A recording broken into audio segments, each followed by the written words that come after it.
বাবার নামে বিদ্যুৎ মিটার ওয়ারিশ সূত্রে নিজের নামে নিতে চান? খুব সহজেই জেনে নিন পুরো প্রক্রিয়াটি। অনেক সময় বাবার নামে থাকা বিদ্যুৎ মিটারের মালিকানা সন্তানদের নামে পরিবর্তন করতে হয়, বিশেষ করে পিতা মৃত্যুবরণ করলে। তবে এ কাজে দরকার হয় সঠিক কাগজপত্র ও নির্ধারিত নিয়ম মেনে চলা। চলুন জেনে নেওয়া যাক কিভাবে ওয়ারিশ সূত্রে মিটারের মালিকানা পরিবর্তন করা যায়। প্রথম ধাপ, সবচেয়ে আগে বাবার অন্যান্য ওয়ারিশদের যেমন ভাই বোন কাছ থেকে না দাবি সনদ সংগ্রহ করতে হবে। এই সনদে তারা লিখিতভাবে জানাবেন যে মিটারের উপর তাদের আর কোনো দাবি নেই। এটি স্থানীয় ইউনিয়ন পরিষদের চেয়ারম্যান দ্বারা সত্যায়িত করিয়ে নিতে হবে।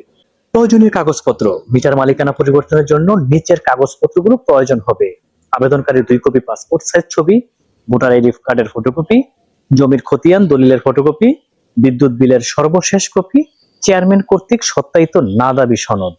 আবেদন প্রক্রিয়া: সব ডকুমেন্টস প্রস্তুত করে সংশ্লিষ্ট বিদ্যুৎ অফিসে আবেদন করতে হবে। আবেদনের সঙ্গে প্রয়োজনীয় ফি অফিসের ক্যাশ কাউন্টারে জমা দিতে হয়। এরপর কর্তৃপক্ষ সরেজমিনে তদন্ত ও যাচাই বাছাই করে সবকিছু ঠিক পেলে মিটারের মালিকানা পরিবর্তনের অনুমোদন দেয়। শেষ ধাপ, তদন্ত সাপেক্ষে সব ঠিক থাকলে বিদ্যুৎ অফিসের রেকর্ডে নতুন নাম অন্তর্ভুক্ত হয় এবং আপনি হয়ে যান নতুন বৈধ মালিক। সতর্কতা: কোনো তথ্য গোপন বা ভুয়া সনদ দাখিল করা হলে আইনগত ব্যবস্থা নেওয়া হতে পারে।